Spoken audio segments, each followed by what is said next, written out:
वा शेट वा, कॉपी करताय. आजकाल काकीला नाव सांगणारच.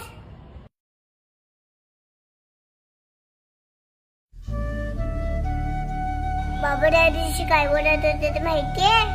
आता देश कमकुवत झालाय, त्याला भ्रष्टाचाराची वाळवी लागलीये. मला नाही माहित ते कशाबद्दल बोलत होते.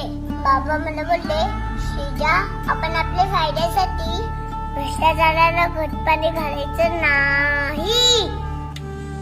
मला ते पण नाही समजलं, पण तुझी कॉपी सीमा काकीला सांगू नये म्हणून तू ही कॅडबरी मला दिलीस ना, तेव्हा मला समजलं ह्यालाच भ्रष्टाचार बोलत असतील. काय झालं, मला एक कॅडबरी नाही मिळाली तर पण कॉपी करून तुझं नुकसान नक्कीच होईल.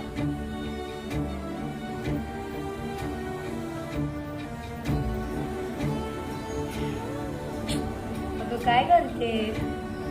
बाबा बोलतात भारताचं भविष्य आपल्या खांद्यावर आहे, म्हणून खांदे बलवान करते.